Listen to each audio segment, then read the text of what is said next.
ربنا هب لنا من ازواجنا وذرياتنا قرة اعين واجعلنا للمتقين اماما۔ اعوذ باللہ السمیع العلیم من الشیطان الرجیم، بسم اللہ الرحمن الرحیم۔ آج کا جو ہمارا عنوان ہے یہ اولاد سے متعلق ہے، اور میں اس کے بارے میں بہت سوچتی رہی کہ ہم کیا عنوان سوچیں، تو پھر مجھے عنوان قرآن ہی کے اندر نظر آیا، جو اللہ تعالیٰ نے فرمایا کہ ربنا وجعلنا للمتقین اماما، کہ اے اللہ ہمیں نیک لوگوں کا امام اور لیڈر بنا۔ تو یہی ہمارا موضوع ہے اور اسی کو ہم دیکھیں گے انشاءاللہ۔ تو ہم شروع کرتے ہیں۔ اچھا، اب ایسا ہے کہ یہ اولاد کا موضوع بہت وسیع موضوع ہے، اور اس لحاظ سے قدر مشکل بھی ہے کہ اس کے اندر تنوع بہت ہے۔ تو قرآن میں بھی بے شمار آیات ہیں جن میں اہل اور اولاد کا ذکر کیا گیا ہے، اور 25-30 منٹ کے پروگرام میں ہمارے لیے ممکن نہیں تھا کہ ہم سب آیات کو لیتے، تو میں نے اولاد کے لحاظ سے جو اہم آیات مجھے لگی ان کا انتخاب کیا ہے، اور ان کی روشنی میں ہم دیکھتے ہیں کہ اللہ تعالیٰ ہمیں کیا ہدایات دے رہا ہے۔ بسم اللہ الرحمن الرحیم۔ اللہ تعالیٰ سورہ نحل کے اندر فرماتے ہیں واللہ جعل لکم من انفسکم ازواجا وجعل لکم من ازواجکم بنین وحفظا ورزقکم من الطیبات افبالباطل یؤمنون وبنعمت اللہ ہم یکفرون، کہ وہ اللہ ہی ہے جس نے تمہاری جنس سے تمہاری بیویاں بنائیں، اور اسی نے ان بیویوں سے تمہیں بیٹے اور پوتے عطا کیے اور اچھی اچھی چیزیں تمہیں کھانے کو دیں، پھر کیا یہ لوگ باطل کو مانتے ہیں اور اللہ کے احسان کا انکار کرتے ہیں۔ تو قرآن سے ہمیں سب سے پہلی چیز یہ پتہ چلتی ہے کہ ازواج بھی اللہ نے بنائے، جوڑے بھی اللہ نے بنائے، اور یہ بیٹے پوتے سب کچھ جو ہے یہ بھی اللہ تعالیٰ عطا فرماتا ہے۔ اور اسی کے اندر ایک اہم چیز ہمیں پتہ چلتی ہے کہ اللہ کے نزدیک وہ اولاد جو نکاح کے بعد ہوتی ہے اور اپنی بیویوں سے ہوتی ہے وہی جائز اولاد ہے، اور نسب کی اہمیت اللہ کے نزدیک بہت اہم ہے کہ بیٹے اور پھر پوتے۔ تو یعنی اللہ تعالیٰ خاندان کی صورت میں انسانوں کو دیکھنا چاہتا ہے، اور وہ خاندان بناتا ہے، یہ ہم سب پیچھے پڑ چکے ہیں، اور اسی نے خاندان بنائے، پھر اسی نے بیویوں سے بیٹے دیے، پھر ان سے پوتے دیے، اور پھر دادی دادا نانی نانا اور سارے رشتے جو ہیں وہ وجود میں آئے۔ تو شکر بھی اللہ کا، احسان مندی بھی اللہ کی، اور اسی سے اور ایک بات پتہ چلتی ہے کہ اولاد اللہ کی امانت ہے، ہم اس کے مالک نہیں ہیں۔ جب اس نے ہمیں دی ہے تو ہمارے پاس اللہ کی امانت ہے، اور اس امانت کو ہمیں کیسے رکھنا ہے یہ ہم آگے دیکھیں گے انشاءاللہ۔ دوسری آیت جو منتخب کی ہے میں نے سورہ شورى کی آیت نمبر 49 اور 50 ہے، جس سے ہمیں پتہ چلتا ہے کہ بیٹیاں اور بیٹے بھی اللہ ہی دیتا ہے، اور یہ تقسیم اس کی اپنی ہے۔ اللہ فرماتا ہے کہ للہ ملک السماوات والارض یخلق ما یشاء، کہ زمین اور آسمانوں کی بادشاہی کا مالک اللہ ہے، جو چاہتا ہے پیدا کرتا ہے، اور جسے چاہتا ہے لڑکیاں دیتا ہے، اور جسے چاہتا ہے لڑکے دیتا ہے، اور جسے چاہتا ہے لڑکیاں اور لڑکے ملا کر دیتا ہے۔ وَيَجْعَلُ مَن يَشَاءُ عَقِيمًا إِنَّهُ عَلِيمٌ قَدِيرٌ، اور جسے چاہتا ہے بانجھ کر دیتا ہے، وہ سب کچھ جانتا اور ہر چیز پر قادر ہے۔ یعنی ایسا نہیں ہے کہ اسے پتہ نہیں ہے کہ ہمیں بیٹے کی ضرورت ہے کہ بیٹی کی ضرورت ہے، یا اسے پتہ نہیں ہے کہ ہمیں اولاد کی ضرورت ہے اور ہماری اولاد نہیں ہو رہی، وہ سب کچھ جانتا ہے، لیکن اس کی تقسیم اپنی مصلحتوں کے مطابق ہے۔ تو جو تقسیم اللہ کرتا ہے، بیٹیاں دیتا ہے یا بیٹے دیتا ہے، یا بیٹیاں بیٹے دونوں دیتا ہے، یا خدا نہ خواستہ کسی کو نہیں دیتا، تو طلب ضرور کریں۔ بیٹیاں ہیں بیٹا نہیں ہے ضرور مانگیں، بیٹے ہیں بیٹی نہیں ہے ضرور مانگیں، مانگنے پہ وہ دیتا بھی ہے اور مانگنے پہ وہ خوش بھی ہوتا ہے، لیکن اس کی رضا پہ راضی رہنا، شکوہ نہ کرنا، اور اگر اولاد نہیں ہے تو پورا علاج کرائیں، سب کچھ کریں، اگر خدا نخواستہ پھر بھی نہیں ہوتی تو پھر اس کی مشیت پہ راضی رہنا، اور اس پہ کسی کو مطعون نہ کرنا کہ اگر اولاد نہیں ہے تو بہو کی شامت آ جائے اور شوہر بھی اس کی شامت لے آئے، اور اگر بیٹیاں ہی بیٹیاں ہیں تو بھی اس کی شامت آ جائے۔ تو یہ ہمارے پاس بہت بچیاں آ کے روتی بھی ہیں، اور آج بھی ابھی جب اندر سے ریکارڈ کر رہی ہوں، ابھی سے آدھ گھنٹہ پہلے ایک بچی میرے پاس آئی ہے علاج کے لیے، اور وہ زار قطار رو رہی تھی کہ 2 بیٹیاں ہیں اور اب سسرال والے بہت تنگ کرتے ہیں۔ یعنی عجیب صورتحال ہے یہ ہمارے معاشرے کے اسلام ہونے کے باوجود، تو کسی کو اس پہ متعون نہیں کیا جا سکتا۔ تو اگر آج انسان نے کچھ جدید طریقے دریافت کر بھی لیے ہیں، IVF کے ذریعے چوز کر سکتے ہیں کہ بیٹا ہو یا بیٹی ہو، لیکن وہ بھی اللہ کے حکم کے بغیر کامیاب نہیں ہو سکتا، اختیار اسی کا ہے، وہ بادشاہ مطلق ہے۔ اور لیکن ہمارا جو رویہ، جاہلانہ رویہ ہے، یہ صرف آج کا رویہ نہیں ہے، یہ 1400 سال پہلے کفار کا رویہ بھی یہی ہوتا تھا۔ سورہ نحل کے اندر اللہ فرماتے ہیں کہ لوگوں سے چھپتا پھرتا ہے، جب اسے بیٹی کی خبر ملتی ہے تو لوگوں سے چھپتا پھرتا ہے کہ اس بری خبر کے بعد کسی کو کیا منہ دکھائے، سوچتا ہے کہ ذلت کے ساتھ بیٹی کو لیے رہے یا مٹی میں دبا دے۔ الا ساء ما یحکمون، دیکھو کیسے برے حکم ہیں جو یہ خدا کے بارے میں لگاتے ہیں۔ یہ کفار کا جاہلانہ رویہ تھا کہ جب انہیں بیٹی کی خبر سنائی جاتی تھی تو اس پہ آر محسوس کرتے تھے اور چھپتے پھرتے تھے کہ اس بیٹی کو مٹی میں دبا دیں یا اس کو لے کے رکھیں۔ تو اللہ تعالیٰ کہتا ہے کہ الا ساء ما یحکمون، کتنے برے حکم ہیں جو اللہ کے بارے میں یہ لگاتے ہیں۔ لیکن آج کی دنیا کیا واقعی ترقی یافتہ ہے؟ میں آپ کو مہذب کہتی ہے، کیا یہ مہذب ہے؟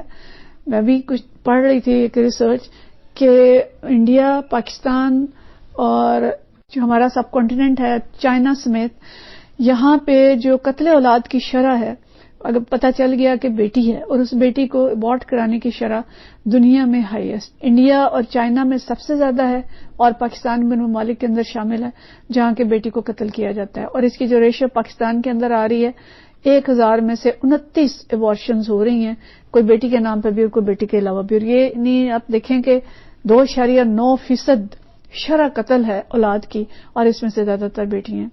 تو کتنی بڑی یہ بات ہے کہ ہم مسلمان ہیں اور ہم کلمہ گو ہیں اور ہم قرآن کو ماننے والے ہیں، اور ہماری حالت کیا ہے۔ اور پاکستان کے اندر باقاعدہ ایسے کلینک سب نیٹ پہ موجود ہیں جن سے پتہ چلتا ہے کہ قتل اولاد کہاں پہ ہوتا ہے۔ ابارشن انلیگل ہے، ہمارے یہاں الاؤڈ نہیں ہے، لیکن انلیگل کلینکس بنے ہوئے ہیں اور اتنے دھڑلے سے کام کر رہے ہیں کیونکہ ہمارے یہاں قانون کا نفاذ تو ہے کوئی نہیں، حکومت کوئی چیک نہیں کرتی کہ کیا کچھ ہو رہا ہے۔ تو بہرحال بچی پیدا ہونے پہ جو رویہ ان کا تھا، آج ہم بچی کو پیدا ہی ہونے نہیں دیتے اور قتل اولاد بڑی تیزی سے ہو رہا ہے، اور اگر بچی پیدا ہو بھی جاتی ہے تو پھر بھی رویے جو ہمارے معاشرے کے اندر ہے، میں نے بھی آپ کو ایک مثال دی اور اس طرح کی بے شمار مثالیں ہیں۔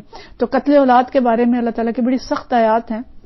ویسے تو کفار کے بارے میں بہت جگہوں پہ آیا ہے کہ وہ اولاد کو بتوں کے نام پہ چڑھا دیتے تھے، قتل کرتے تھے اور بہت خسارے میں ہیں وہ لوگ، لیکن جو خاص طور پہ ڈائریکٹ اللہ تعالیٰ نے ہدایات دی ہیں، سورۃ بنی اسرائیل، سورہ انعام، ان 2 سورتوں کے اندر براہ راست اللہ تعالیٰ نے حکم دیا ہے کہ وَلَا تَقْتُلُوا أَوْلَادَكُمْ خَشْيَةَ إِمْلَاقٍ، کہ اولاد کو رزق کے اندیشے سے قتل نہ کرو، ہم تمہیں بھی دیتے ہیں رزق اور انہیں بھی دیں گے، اور ان کو قتل کرنا ایک بڑی خطا ہے۔ اور سورہ نام کے اندر فرمایا وَلَا تَقْتُلُوا أَوْلَادَكُمْ مِنْ إِمْلَاقٍ نَحْنُ نَرْزُقُكُمْ وَإِيَّاهُمْ، تھوڑا سا الفاظ کا فرق ہے۔ تو اولاد کو رزق کے لیے قتل کرنا یا اس لیے قتل کرنا کہ بیٹی آنے والی ہے اسے ہم کیسے برداشت کریں گے؟ تو اللہ فرماتا ہے کہ قد خسر الذین قتلوا اولادہم سفہا بغیر علم، کہ یقیناً خسارے میں پڑ گئے وہ لوگ جنہوں نے اپنی اولاد کو جہالت اور نادانی کی بنا پر قتل کیا۔ سخت خسارے میں ہوں گے یہ لوگ کہ وہاں جا کے اس قتل کا حساب بھی دینا پڑے گا، اور پھر اللہ جو قیامت والے دن اٹھائے گا تو اس بچی سے جو زندہ گاڑ دی گئی تھی، اور اب تو لگتا ہے کہ وہ بچیاں بھی جنہیں ماں کی کوکھ میں ہی مار دیا گیا، ان سے بھی پوچھے گا اللہ تعالیٰ کہ وَإِذَا الْمَوْءُودَةُ سُئِلَتْ، کہ جب اس زندہ گاڑی ہوئی بچی سے پوچھا جائے گا کہ تجھے کس گناہ کی پاداش میں قتل کیا۔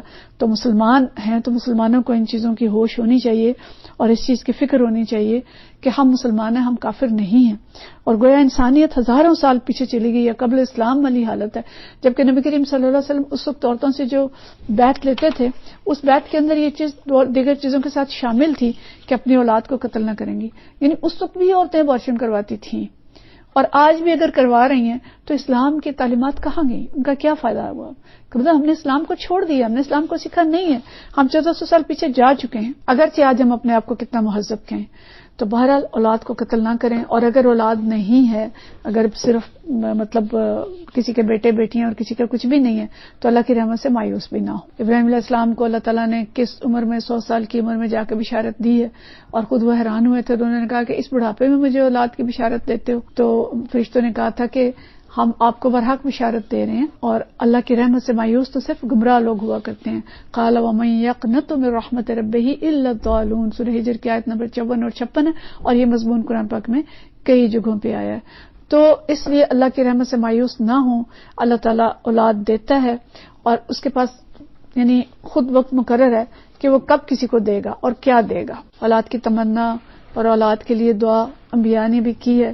حضرت زکریا علیہ السلام کا ہمیں جگہ جگہ ذکر ملتا ہے قرآن پاک کے اندر، یہاں سورہ مریم اور سورہ آل عمران کی 2 آیات منتخب کی ہیں کہ انہوں نے دعا مانگی کہ فَحَبْ لِي مِن لَّدُنْكَ وَلِيًّا يَرِثُنِي وَيَرِثُ مِنْ آلِ يَعْقُوبَ وَاجْعَلْهُ رَبِّ رَضِيًّا، کہ اللہ مجھے اپنے خاص فضل سے ایک وارث عطا کر دے جو میرا وارث بھی اور آل یعقوب کی میراث بھی پائے. اور کیا کہا؟ وَاجْعَلْهُ رَبِّی رَضِیًّا، اس کو ایک پسندیدہ انسان بنا. اور پھر جو سورہ آل عمران کے اندر آیت آتی ہے، دعا مانگتے ہیں کہ پروردگار مجھے اپنی قدرت سے نیک اولاد عطا فرما. ربی ھب لی من لدنک ذریۃ طیبۃ، نیک اولاد عطا فرما کہ تو ہی دعا سننے والا ہے.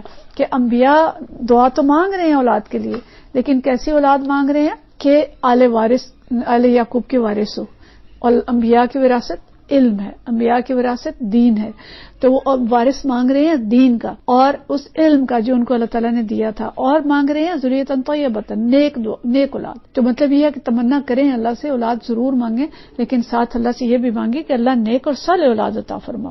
تو اللہ تعالیٰ عطا فرماتا ہے، اللہ محروم نہیں کرتا.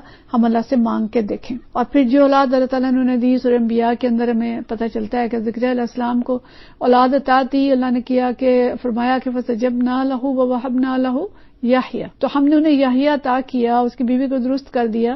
اور ان کی خوبی کیا تھی کہ انہم کانوا یسارعون فی الخیرات ویدعوننا رغبا ورہبا وکانوا لنا خاشعین، کہ یہ جو لوگ تھے اور ان کی جو اولاد تھی یہ نیکی کے کاموں میں آگے بڑھنے والے تھے، اللہ کے آگے گڑ گڑانے والے تھے، اللہ کے آگے جھک جانے والے تھے. دوسری جگہ پہ فرمایا کہ والدین کے حق میں نیک تھے، وہ برم بوالدیہ کی آیت آئی ہے کہ اللہ کے جو اولاد دی تھی اللہ نے، وہ اپنے باپ کے حق میں نیک اولاد تھی. تو مطلب یہ ہے کہ اولاد طلب کریں اور اللہ سے نیک اولاد طلب کریں. اولاد کے بارے میں جو سب سے زیادہ دعا ہمیں ملتی ہے، سب سے زیادہ آیات ملتی ہیں، حضرت ابراہیم علیہ السلام کی. اور ابراہیم علیہ السلام ہر موقع پہ جو اللہ کوئی نام انہیں دے رہا ہے وہ کہہ رہے ہیں میری اولاد، جو کچھ دے رہا ہے وہ کہہ رہے ہیں میری اولاد.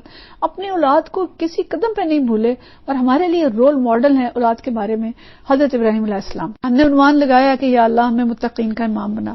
تو ابراہیم علیہ السلام کی سنت میں دیکھیں کہ اولاد امام بننے کی اہل کب ہوگی. تو جب ابراہیم علیہ السلام سے اللہ تعالیٰ نے کہا کہ قال انی جاعلک للناس اماما قال ومن ذریتی، تو انہوں نے کہا اچھا اور میری اولاد، کیا میری اولاد کو بھی بنائیں گے امام؟ تو اللہ نے عرض کیا قال لا ینال عہد الظالمین، کہ ظالموں سے متعلق میرا کوئی وعدہ نہیں ہے. یعنی اولاد امام بننے کی اہل کب ہوگی؟ جب آپ کے ورثے پہ چلے گی، جب جو کچھ آپ کا راستہ اور طریقہ ہے، نیک راستہ جو آپ نے اختیار کیا ہے وہ راستہ اختیار کرے گی تو وہ امام بنے گی. اور تب دنیا کے پیٹ میں ایک دوسری مثال دوسری طرح کی میں نظر آتی ہے جو نوح علیہ السلام کے بیٹے کی ہے.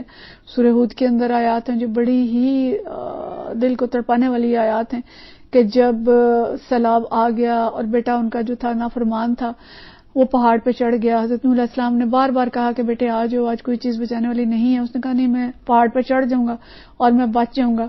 تو نوح علیہ السلام نے اپنے رب کو پکارا. جب وہ ڈوب گیا اس کو ایک لہر آئی اور ڈبو کے لے گئی، بہا کے لے گئی. تو نوح علیہ السلام تھے تو باپ ہی نہ، نبی تھے پھر بھی باپ تھے، تو بہت پریشان ہوئے اور پھر اللہ کو پکارا کہ ربی ان ابنی من اہلی وان وعدک الحق وانت احکم الحاکمین، کہ میرا بیٹا میرے گھر والوں میں سے ہے اور تیرا وعدہ سچا ہے، تو سب حاکموں سے بہتر اور بڑا حاکم ہے کہ میرے بیٹے کو بچا لے. تو اللہ تعالیٰ نے جواب کیا دیا؟ قال یا نوح انہ لیس من اہلک، اے نوح وہ تیرے گھر والوں میں سے نہیں ہے، انہ عمل غیر صالح، وہ بگڑا ہوا کام ہے. اور آپ مجھ سے اس بات کی درخواست نہ کریں جس کی حقیقت آپ نہیں جانتے کہ آپ جاہلوں میں سے نہ ہو جائیں. تو اصل اولاد کون سی ہوگی؟ یعنی ایک نبی تک کو اللہ تعالیٰ نے جواب دے دیا کہ یہ آپ کے اہل خانہ میں سے نہیں ہیں. اصل اولاد وہ ہوگی جو جنت تک ساتھ ہوگی. اور نبی کی وارث ایسی اولاد نہیں ہو سکتی، اور کسی بھی نیک شخص کی وارث ایسی اولاد نہیں ہو سکتی. تو نیک لوگوں کو نیک اولاد کی تمنا کرنی چاہیے اور نیک اولاد کی نیکی کے لیے کوشش کرنی چاہیے. اب اسی میں پھر ہمارے لیے اسوہ حسنہ حضرت ابراہیم علیہ السلام نظر آتے ہیں. اور سورۃ البقرہ ہی میں آیت نمبر 128 میں اللہ تعالیٰ فرماتے ہیں کہ ابراہیم علیہ السلام جب خانہ کعبہ تعمیر کر رہے تھے، ابراہیم علیہ السلام اور اسماعیل علیہ السلام، تو دونوں مل کے اللہ سے ساتھ ساتھ دعا کر رہے تھے. دعا کر رہے تھے ربنا تقبل منا انک انت السمیع العلیم، کہ اللہ ہماری اس کوشش کو قبول فرما. اور اس کے بعد کرتے ہیں کہ اے رب ہم دونوں کو اپنا مسلم بنا، ربنا وجعلنا مسلمین لک اور ومن ذریتنا امۃ مسلمۃ لک، اور ہماری نسل سے ہماری اولاد میں سے ایک ایسی امت اٹھا جو تیری مسلم ہو. تو یعنی کتنا براڈ ویژن ہمیں دے رہے ہیں حضرت ابراہیم علیہ السلام کہ اولاد کی تمنا ہی نہیں ہے صرف، اولاد کی اولاد اور اس کی اولاد، یعنی جتنی نسلیں آگے آنے والی ہیں ان ساری نسلوں میں بھلائی اور خیر رکھ دے اور ان سب کو اپنا فرما بردار بنا. یہ انتہائی درجے کی دعا ہے. ایک مثال ہے. اتنی فکر مندی مطلوب ہے کہ ہماری اولاد اور آگے اس کی اولاد بھی کیسی ہوگی، وہ کیا کرے گی، اس کے لیے بھی دعا کی جائے. کیا ہم اپنی اولاد کے لیے بھی اتنی دل سوزی سے دعا کرتے ہیں جتنی دعا حضرت ابراہیم علیہ السلام کر رہے ہیں اپنی اولاد اور اپنی آنے والی نسلوں کے لیے؟ اور پھر ابراہیم علیہ السلام کیا دعا مانگ رہے ہیں؟ سورہ ابراہیم کی آیت نمبر 40 میں یہ دعا ہم نماز کے اندر پڑھتے ہیں، رب اجعلنی مقیم الصلاۃ ومن ذریتی ربنا وتقبل دعا، کہ میرے پروردگار مجھے نماز قائم کرنے والا بنا اور میری اولاد کو بھی، اور میری دعا کو قبول فرما. ہر موقع پر اولاد کے لیے دعا ہے. ہمیں کتنی فکر ہے کہ ہمارے بچوں میں کتنے نماز کے پابند ہیں، کتنے بچے مسجد جاتے ہیں. ہم نے تو منظر دیکھے ہیں کہ باپ اٹھ کے چلے جاتے ہیں نماز پڑھنے اور جوان بیٹے گھر کے اندر سوئے ہوئے ہیں، ان کے اندر جرت نہیں ہے کہ انہیں کہہ سکیں کہ چلو تم بھی مسجد چلو. کبھی ہلکا سا کہہ دیتے ہیں کہ چلو بیٹا مسجد، اور نہیں جاتے تو خاموشی سے خود اٹھ کے چلے جاتے ہیں. میں سوچتی ہوں کہ کبھی ایسا ہوگا کہ بچہ اسکول نہ جائے اور باپ ہلکے سے آرام سے اسے کہہ دیں کہ اٹھو اسکول جاؤ، اور نہ جائیں تو خود اٹھ کے چلے جائیں اور بچے سوتے رہ جائیں. ایسا کبھی نہیں ہوگا. باپ تھپڑ لگائیں گے اور اٹھا کے انہیں اسکول بھیجیں گے، کیونکہ دنیا کے فوائد ہمیں نظر آ رہے ہوتے ہیں. لیکن ہمیں یہ نہیں نظر آتا کہ اگر ہمارے بچے ہمارے ساتھ مسجد نہیں جا رہے، ہمارے بچے نماز نہیں پڑھ رہے، ہمارے بچے ہمارے فالوور نہیں ہیں، تو ان کا مقام کیا ہوگا. تو ابراہیم علیہ السلام کی سنت ہمیں بتا رہی ہے کہ ہر موقع پر اولاد کے لیے دعا، ہر موقع پر اولاد کے لیے فکر کریں. مکہ کی بے آب و گیا وادی میں چھوڑ رہے ہیں تو دعا مانگ رہے ہیں کہ اللہ ان کو رزق بھی دے اور لوگوں کے دل ادھر مائل کر دے. نماز کے لیے دعا، تعلق باللہ کے لیے دعا. تو یہ ساری فکریں ہمیں ہونی چاہیے. اور صرف اتنی نہیں ہے، جب ان کے آخری وقت آ رہا ہے، یہ بھی سورۃ البقرہ کا یہ پورا رکوع ہے، اس کو بڑے اچھی طرح سب لوگ پڑھیں. بہت ہی خوبصورت رکوع ہیں 2 ابراہیم علیہ السلام کے بارے میں. تو اس میں اللہ تعالیٰ فرماتے ہیں کہ وَوَصَّىٰ بِهَا ابراہیم وَبَنِيهِ وَيَعْقُوبُ، کہ حضرت ابراہیم علیہ السلام نے اور حضرت یعقوب نے دونوں نے اپنی اولاد کو یہی نصیحت کی تھی کہ یا بنی ان اللہ اصطفیٰ لکم الدین فلا تموتن الا وانتم مسلمون، کہ میرے بچوں اللہ نے تمہارے لیے یہی دین پسند کیا ہے، اللہ نے تمہارے لیے اسلام پسند کیا ہے، لہذا مرتے دم تک مسلمان رہنا. آخری وقت بھی اولاد کو یہی نصیحت کہ اللہ کے فرما بردار رہنا. ہمیں مرتے وقت یہ سوچ تو ضرور ہوتی ہے کہ ہائے ہمارے بعد اولاد کا کیا ہوگا، لیکن یہ فکر کتنے لوگوں کی ہوتی ہے کہ جب بچے مر جائیں گے تو ان کے ساتھ آخرت میں کیا سلوک ہوگا. دنیا کا بھی ٹھیک ہے، ہمیں فکر کرنی چاہیے، لیکن اصل فکر یہ ہے کہ بچے جب اللہ کے پاس جائیں گے تو ان کے ساتھ کیا حال ہوگا. آج ہمارے بچے کیا کر رہے ہیں، بچوں کی کیفیات کیا ہیں. آج کا معاشرتی انتشار، جرائم کا بڑھنا، اخلاقیات کی حالت اظہار، یہ ساری چیزیں. ابھی ہم اسی کی بات کر رہے تھے اسقاط حمل کی. ہمارے بچے ہیں نا جو سب کچھ کرا رہے ہیں. تو اس سب کی جوابدہی اللہ کے حضور ہم کیسے کریں گے، اور ہم نے اپنے بچوں کی کتنی تربیت کی ہے، اور وہ جا کے اللہ کے حضور کیا کریں گے، کیا جواب دیں گے. تو اللہ تعالیٰ قرآن کے اندر ہمیں فرماتے ہیں، سورۃ تحریم کی آیت نمبر 6 ہے کہ یا ایھا الذین آمنوا قوا انفسکم واہلیکم نارا، کیا لوگوں جو ایمان لائے ہو اپنے آپ کو اور اپنے اہل و عیال کو اس آگ سے بچاؤ. کس آگ سے؟ جس کا ایندھن انسان اور پتھر ہوں گے. اس میں کوئی الگ سے ایندھن نہیں ڈالا جائے گا. انسانوں کے جسم ہی لکڑی کا کام دیں گے اور کوئلوں کا کام دیں گے، اور اس پہ نہایت سخت گیر اور تند خو فرشتے مقرر ہوں گے، اور وہ اللہ کے حکم کی نافرمانی نہیں کریں گے. کوئی ترس نہیں آئے گا ان کو کسی پہ بھی، اور جو اللہ حکم دے گا وہ کریں گے. تو ایسی آگ سے اپنے آپ کو، اپنے بچوں کو، اپنے آنے خالوں کو بچانے کی فکر ہمیں کرنی ہے. اور اگر ہم ایسا نہیں کریں گے اور تو پھر ہم بہت خسارے میں رہیں گے. قرآن کے اندر جو چیز سب سے زیادہ اولاد کے بارے میں آئی ہے، جو بہت زیادہ آیات آئی ہیں، وہ یہ ہے کہ تمہارے مال اور اولاد آزمائش ہیں، اور اگر تم ان میں پڑھ کے اللہ کو بھول جاؤ گے تو تم بہت زیادہ خسارے میں پڑو گے.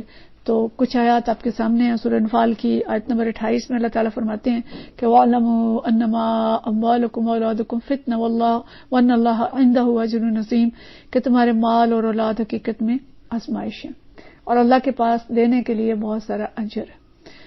اور سورہ سبا کے اندر اللہ نے فرمایا کہ تمہاری دولت اور تمہاری اولاد نہیں ہے، وما اموالکم ولا اولادکم باللتی تقربکم عندنا، کہ اور یہ ہمیں اللہ سے قریب کرتی ہوں، ہمارے قریب کرتی ہوں، بلکہ اللہ کے قریب کون سی چیز کرے گی؟ جو ایمان ہوگا. اور ان کے لیے پھر دوہری جزا ہوگی اور بلند و بالا عمارتیں ہوں گی. اور سورۃ تغابن کے اندر اللہ نے فرمایا کہ انما اموالکم واولادکم فتنہ واللہ عندہ اجر عظیم، کہ تمہارے مال اور اولاد تو ایک آزمائش ہیں اور اللہ ہی ہے جس کے پاس بڑا اجر ہے. اور سورہ منافقون کے اندر اللہ نے فرمایا کہ اے لوگوں جو ایمان لائے ہو، یا ایھا الذین آمنوا لا تلھکم اموالکم ولا اولادکم عن ذکر اللہ، کہ تمہارے مال اور اولادیں تمہیں اللہ کے ذکر سے، اللہ کی یاد سے غافل نہ کر دیں. وَمَن يَفْعَلْ ذَلِكَ فَأُولَٰئِكَ هُمُ الْخَاسِرُونَ، جو لوگ ایسا کریں گے وہی خسارے میں رہنے والے ہیں. تو مال اور اولاد آزمائش ہے اور خسارے کا باعث ہو سکتی ہے. کیوں؟ کہ ان کے اندر فطری کشش ہے اور انسان کے اندر ان کے اندر مگن ہو کر اللہ کو اور آخرت کو بھول جاتا ہے اور ان کی خاطر بہت سارے غلط کام کرتا ہے.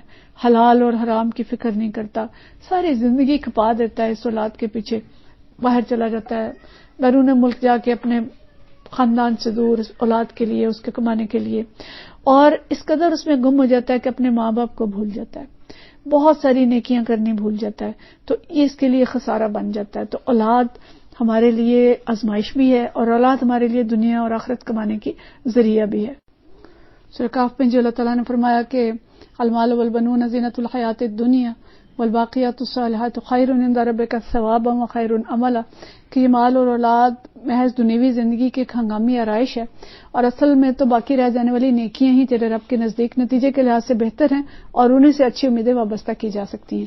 تو نیکیاں کہاں سے کمانی ہیں بھئی؟ نیکیاں بھی تو اسی مال اور اولاد سے کمانی ہیں. کہ مال اور اولاد دنیا کی زینت ہے، لیکن یہ دنیا کی زندگی کی ضرورت ہے اور یہ دنیا کی زندگی میں امتحان بھی ہے اور آخرت بھی ہم نے انہی سے کمانی ہے. اس امتحان میں کیسے پورا اترنا ہے کہ مال کا درست استعمال کریں، مال کو صحیح جگہ سے کمائیں، حلال کمائیں اور درست جگہ پہ خرچ کریں. اور اولاد کیسے ہوگی ہمارے لیے آخرت کا ذخیرہ؟ کہ اولاد کی درست تربیت کریں، ہم معاشرے کو بہترین فرد دیں. لڑکا ہے تو وہ بہترین بیٹا بنے، بہترین شوہر بنے اور معاشرے کا بہترین کارکن بنے. اگر وہ ڈاکٹر بن رہا ہے، بزنس مین بن رہا ہے، وہ کچھ بھی بن رہا ہے تو ایک بہترین انسان بنے. لڑکی ہے تو اسی طرح بہترین بیٹی، بیوی، بہترین ماں، اور بہترین ماں ہوگی تو بہترین معاشرہ ہوگا. تو اس اولاد کو اپنے لیے صدقہ جاریہ بنائیں، بڑھاپے کا سہارا بنائیں. ہم پیرنٹنگ سیکھیں، اولاد کی تربیت کیسے کرنی ہے. آج تو انٹرنیٹ بھرا ہوا ہے اس سے، اتنے کورسز ہو رہے ہیں ہر جگہ پہ، اور ٹھیک ہے زیادہ تر لوگ جو ہیں وہ دنیا کے لحاظ سے سکھا رہے ہیں، لیکن یہ کہ ہم قرآن پڑھنے والے اگر ہوں گے تو ہم اپنے اولاد کی تربیت قرآن کی روشنی میں اور نفسیات کے جو اصول یہ سارے پیرنٹنگ والے سکھاتے ہیں اس کی روشنی میں کریں گے تو انشاءاللہ بہترین انسانی نسل جو ہے پروان چڑھے گی اور بہترین معاشرہ پروان چڑھے گا. آج کی نسلیں انٹرنیٹ میں گم ہو چکی ہیں، سوشل میڈیا میں گم ہو چکی ہیں، نظام تعلیم کے بگاڑ کا شکار ہے، مادیت پرستی کا شکار ہو چکی ہیں. اور جتنے اس وقت ہم معاشرتی بگاڑ دیکھ رہے ہیں اسکولوں اور کالجز کے اندر، دنیا کے اندر تو بہت کچھ ہو رہا ہے لیکن خود پاکستان کے اندر بھی جو یونیورسٹیوں کے اور کالجز کے حالات ہیں اور جو مخروط اداروں کے حالات ہیں وہ کوئی بہت اچھے نہیں ہیں. ایک یونیورسٹی کی خبر تھی کہ اس کی جو پارکنگ ہے، اس پارکنگ کے گاڑیوں کے نیچے نشہ کرتے ہوئے لڑکیاں اور لڑکے لیٹے ہوئے ملتے ہیں. تو یہ حالات ہمارے ملک کے ہو چکے ہیں اور اسی کے نتیجے میں پھر زنا اور اسقاط حمل یہ حد سے بڑھ چکا ہے. تو والدین کو چاہیے کہ اپنے بچوں کو تربیت اس طرح کی کریں کہ ان کے اندر اللہ کا خوف پیدا کریں، شادیاں ڈیلے نہ کریں، ان کی شادیاں جلدی کریں، ان کو اختلاط سے بچائیں، شادی سے پہلے ان کو پوری تعلیم دیں کہ اچھا شوہر کیسا ہے، اچھی بیوی کیسی ہے اور کیا خاندان کو مستحکم رکھنے کے لیے کیا اصول و ضوابط مطلوب ہیں. جتنی ہم نے چیزیں سیکھی ہم سب اپنی اولاد کو سکھانے والے ہوں. تو اگر یہ ہم تربیت کریں گے تو یہ اولاد اور اس مال کو صحیح کما کے صحیح خرچ کریں گے تو یہ انشاءاللہ ہمارے لیے صدقہ جاریہ ہوگی. اور یہ اولاد اس کو حلال کھلائیں، حلال کھلائیں گے تو انشاءاللہ یہ نیک ہوگی. اور نیک اولاد کی اعلیٰ مثال بھی ہمیں قرآن کے اندر ملتی ہے. حضرت اسماعیل علیہ السلام کے جتنی حضرت ابراہیم علیہ السلام کی دعائیں تھیں تو اولاد بھی ان کی پھر اللہ تعالیٰ نے ویسی دی کہ جب جوان ہو گئے، اس قابل ہو گئے کہ دوڑ دھوپ کی کرنے کی عمر کو پہنچ گئے تو ابراہیم علیہ السلام نے خواب دیکھا کہ بیٹا میں خواب میں دیکھتا ہوں کہ میں تجھے ذبح کر رہا ہوں. اچھا اب بیٹا ہوتا کوئی اور عام طرح کا تو وہ کہتا ہے کہ یہ کیا بات ہوئی جی، یہ تو خواب ہے، خواب پہ کیا عمل کرنا. لیکن وہ صالح اولاد تھی اور وہ ایک نبی تھے تو انہوں نے کہا یا ابت افعل ما تؤمر. یہ قرآن کا جملہ ایک مثالی جملہ ہے. یا ابت افعل ما تؤمر ستجدنی انشاءاللہ من الصابرین. اے ابا جان آپ کو جو حکم دیا گیا ہے آپ کر ڈالیے، آپ مجھے صابر پائیں گے۔ یہ انتہا درجے کی فرما بردار اولاد ہے کہ باپ نے کہا ذبح کرنا ہے تو ذبح کرنے کے لیے لیٹ گئے۔ یہ نبی تھے، ظاہر اور لوگ تو ایسے کہہ ہی نہیں سکتے، اور نہ ہی کسی باپ کو حق ہے کہ اولاد کو ذبح کرے، یہ تو ان کا ایک ٹیسٹ تھا جو اللہ تعالیٰ نے کیا۔ لیکن یہ آئیڈیل ہے کہ اولاد اتنی فرما بردار ہو، اور یہ کیسے ہوگی؟ جب ہم خود اللہ کے فرما بردار ہوں گے۔ اولاد ہمارے اندر تعلق باللہ دیکھے گی تو از خود اس کے اندر انشاءاللہ تعلق باللہ پیدا ہوگا، اور مائیں اگر اولاد پہ وقت لگائیں گی، اس کو قرآن اور اس کو اپنی دین کی تعلیم دیں گی اور خود رول ماڈل بنیں گی تو انشاءاللہ اولاد صالح ہوگی۔ اور اگر ماؤں کو بازاروں سے فرصت نہیں ہے، بلا وجہ جاب کرنے کا شوق ہے، اور اولاد نظر انداز ہو رہی ہے یا وہ ٹی وی پہ اور میڈیا پہ پل رہی ہے، تو پھر تربیت کیسی ہوگی، کیسی نسلیں وجود میں آئیں گی، یہ ہم سب کو معلوم ہے۔ اور یہ جو سورہ منافقون کے اندر فرمایا تھا کہ تمہارے مال اور تمہاری اولادیں اللہ کی یاد سے غافل نہ کریں، جو ایسا کریں گے وہی خسارے میں رہنے والے ہیں، اس کی مثال اللہ تعالیٰ سورہ کہف کے اندر ہمیں دیتا ہے کہ جب ایک شخص دو باغ والوں کی مثال ہے کہ اس کو اللہ نے باغ بھی دی، اولاد بھی دی، اور بڑا اکڑا اس بات پہ کہ میرا جو کچھ مجھے ملا ہے تجھے نہیں ملا، تو لیکن وہ دوسرا شخص جو مومن تھا اس نے اسے کہا کہ جب تو اپنی جنت میں داخل ہو رہا تھا تو اس وقت تیری زبان سے کیوں نہ نکلا کہ ماشاء اللہ لا قوت الا باللہ، اور اگر تو مجھے اولاد اور مال اور اولاد میں اپنے سے کم تر پا رہا ہے تو ہو سکتا ہے کہ اللہ تعالیٰ تیرا مال یا اولاد لے لے اور مجھے اس کے بدلے مجھے جو اولاد ہے وہ دے دے، اور مجھے مال سے زیادہ مال دے دے، کہ میں تکبر نہیں کرتا، تو تکبر کر رہا ہے۔ اور پھر جب اس کے ساتھ ویسا ہی ہوا کہ اس کا سارا ثمرہ مارا گیا اور وہ اپنے انگوروں کے باغ کو بالکل اس نے تباہ ہوتے ہوئے دیکھا، تو اس کے منہ سے کیا نکلا تھا؟ وَيَقُولُ يَا لَيْتَنِي لَمْ أُشْرِكْ بِرَبِّي أَحَدًا، کہ کاش میں اپنے رب کے ساتھ کسی کو شریک نہ ٹھہراتا۔ تو گویا اس کی ساری توجہ جو ہے وہ اس مال اور اولاد کی طرف ہو گئی تھی، اور اس نے سمجھ لیا تھا کہ سب کچھ مجھے اپنی محنت سے ملا ہے، اللہ کو بھول گیا تھا، تو اللہ نے اس کو شرک قرار دیا۔ تو گویا اس مال اور اولاد کے اندر گم ہو جانا اور اللہ کو بھول جانا یہ شرک کی ایک علامت ہے۔ تو یہ مال اور اولاد آخرت میں کوئی فائدہ نہیں دے گا اگر ان کے اندر صالحیت نہیں ہے۔ سورہ شعراء کے اندر جو اللہ نے فرمایا کہ یوم لا ینفع مال ولا بنون، کہ نہ مال کو فائدہ دے گا نہ اولاد دے گی، ہاں صرف وہ مال اور وہ اولاد جس کا ہم پڑھ چکے ہیں۔ اور اللہ تعالیٰ نے فرمایا سورہ طٰہٰ کے اندر کہ ولا تمدن عینیک الی ما متعنا به ازواجا منهم زہرۃ الحیات الدنیا لنفتنہم فیہ، کہ نگاہ اٹھا کر بھی نہ دیکھو دنیوی زندگی کی اس شان و شوکت کو جو ہم نے ان میں سے مختلف لوگوں کو دے رکھی ہے۔ اور حکم کیا دیا کہ یعنی یہ تو ہم نے انہیں آزمائش میں ڈالنے کے لیے دی ہے، تیرے رب کا دیا ہوا رزق حلال ہی بہتر اور پائندہ تر ہے۔ اور کریں کیا؟ حکم کیا دیا ہے کہ اپنے اہل و عیال کو نماز کی تلقین کرو، خود بھی اس کے پابند رہو، اور ہم تم سے کوئی رزق نہیں چاہتے، رزق تو ہم ہی تمہیں دے رہے ہیں، اور انجام کی بھلائی تقوی کے لیے کہ مادیت سے آخرت کی طرف پلٹیں، دوسروں کے مال اور اولاد کو دیکھ کر حسرتیں نہ پالیں، تقوی ہی کام آئے گا، اور اہل خانہ کا تعلق اللہ کے ساتھ جوڑیں، انہیں پرہیزگار انسان بنانے کی طرف متوجہ کریں، کیونکہ اللہ نے فرمایا کہ والعاقبۃ للتقوی، تقوی والوں کے لیے ہی بہترین عاقبت ہوگی۔ اور حقیقت یہ ہے کہ دنیا بھی تقوی والوں سے ہی بنتی ہے، بہترین معاشرہ بھی تقوی والوں سے ہی بنتا ہے۔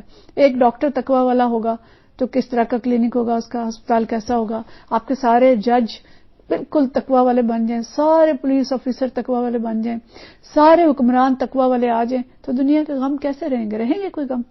سارے تاجر تقوی والے بن جائیں، کوئی ملاوٹ نہ ہو، سارے شوہر تقوی والے بن جائیں، ساری بیویاں نیک بن جائیں، تو عاقبت بھی ان کے لیے اور دنیا بھی ان کے لیے ہوگی۔ تو اس لیے اللہ تعالیٰ کی ہمیں یہ ہدایت ہے کہ دنیا کے مال و متاع کو نہ دیکھیں، بلکہ نیک لوگوں کو آئیڈیل بنائیں اور ان کی طرح بننے کی کوشش کریں۔ اور پھر سورہ فرقان کے اندر اللہ تعالیٰ نے ہمیں جو دعا سکھائی ہے اولاد کے لیے، وہ ہمارے لیے آئیڈیل ہے کہ ربنا هب لنا من ازواجنا وذرياتنا قرۃ اعین واجعلنا للمتقین اماما، کہ اللہ ہمیں بیویاں اور اولاد سے آنکھوں کی ٹھنڈک دے اور ہمیں پرہیزگاروں کا امام بنا۔ یہ مومن کو اولاد کے لیے ایک آئیڈیل دے دیتی ہے کہ اس کا گول کیا ہے، اس کا کیا ٹارگٹ کیا ہے، کہ اس نے اپنی اولاد کو کیا بنانا ہے۔ تو اس نے لیڈر بنانا ہے، اور لیڈر کس کا بنانا ہے؟ متقین کا، یعنی امام بنانا ہے، دنیا کا لیڈر بنانا ہے، کہ اولاد کو اس قابل بنائیں کہ وہ دنیا کو لیڈ کرے، وہ دنیا کے اندر خیر کے نظام کو لے کے آئے، وہ دنیا کو خیر کا پیغام دے۔ وَجَعَلْنَا لِلْمُتَّقِينَ إِمَامًا، آج دنیا کو ایسے لیڈروں کی ضرورت ہے۔ کہاں سے آئیں گے یہ لیڈر؟ اس کا کارخانہ کون سا ہے؟ اس کا کارخانہ گھر ہے، خاندان ہے جو اللہ نے تقسیم کی ہے کہ عورت گھر کے اندر رہے اور اس کارخانے سے پیدا ہونے والی نسل اعلیٰ ترین نسل بنا کے نکالے. اور آج کے جو شیطانی اور مادیت کی دنیا ہے وہ کہتی ہے اس کو برابری کے نام پہ باہر لا کے کھڑا کر دو، اس کو بھی لا کے کارخانے میں لگا دو، اور گھر کی نسل اور گھر کی جو پروڈکشن ہے وہ دائیوں کے حوالے کر دو، ٹی وی کے حوالے کر دو، میڈیا کے حوالے کر دو، ڈے کیئرز کے حوالے کر دو. تو پھر کیسی نسلیں تیار ہوں گی؟ اپنی ذمہ داریاں سنبھالیں، بچوں کو متقین کا امام بنائیں. ایسا کریں گے تو اللہ کہتا ہے کہ جنت میں بالا خانے ملیں گے، جنت میں بالا خانہ ملیں گے اور فرشتے ان کو سلام کریں گے. وَيَلْقَوْنَ فِيهَا تَحِيَّةً وَسَلَامًا، آداب اور تسلیمات کے ساتھ ان کا استقبال ہوگا کہ انہوں نے اپنی ڈیوٹی پوری کی، انہوں نے اللہ کے جو نظام تھا، جو کچھ اللہ نے کہا تھا اس ذمہ داری کو پورا کیا. تو حسنت مستقرا و مقامہ، بہترین مقام اور ٹھکانہ اللہ تعالیٰ ان کو عطا فرمائے گا. اور حاملین عرش فرشتے بھی ہمارے لیے یہی دعائیں کرتے ہیں، اور وہ کہتے ہیں کہ اللہ نیک لوگوں کو اور ان کی اولادوں کو جنت میں اکٹھا کر دے. اور اللہ کا وعدہ ہے کہ جو لوگ ایمان لائے ان کی اولاد کسی درجے میں بھی ایمان میں ان کے نقش قدم پر چلے گی تو اس اولاد کو ان کے ساتھ ملا دیں گے، اور کسی کو عمل میں گھاٹا نہیں دے گا اللہ. اگر اولاد زیادہ نیک ہوگی تو والدین کا درجہ بڑھا کے اولاد کے قریب لے جائے گا، والدین زیادہ نیک ہوں گے تو اولاد کا درجہ بڑھا کے والدین کے قریب لے جائے گا، لیکن ان کو جنت میں اکٹھا کر دے گا. اللہ تعالیٰ ہمیں جنتوں میں اکٹھا کرے، ہمیشہ اکٹھا رکھے، اور نہ وہاں کی جدائیاں دے کہ کوئی دوزخ میں چلا جائے اور کوئی جنت میں، اور نہ یہاں پہ اولاد کی طرف سے دکھ دے. آج اگر ہم اولاد کو وقت دیں گے تو کل یہ اولاد انشاءاللہ ہمارے لیے صدقہ جاریہ بھی بنے گی، ہمارے درجات کی بلندی کا ذریعہ بھی بنے گی، بڑھاپے میں ہمارا سہارا بھی بنے گی، اور جنت میں بھی ہمارے ساتھ ہوگی. اللہ تعالیٰ ہمیں جنتوں میں اکٹھا کرے، ہمیشہ اکٹھا رکھے، اور نہ وہاں کی جدائیاں دے کہ کوئی دوزخ میں چلا جائے اور کوئی جنت میں، اور نہ یہاں پہ اولاد کی طرف سے دکھ دے. آج اگر ہم اولاد کو وقت دیں گے تو کل یہ اولاد انشاءاللہ ہمارے لیے صدقہ جاریہ بھی بنے گی، ہمارے درجات کی بلندی کا ذریعہ بھی بنے گی، بڑھاپے میں ہمارا سہارا بھی بنے گی، اور جنت میں بھی ہمارے ساتھ ہوگی. اللہ تعالیٰ کرے کہ ہم اپنی اولاد کو متقین کا امام بنا سکیں اور اللہ ہم سے راضی ہو جائے. وآخر دعوانا ان الحمد للہ رب العالمین.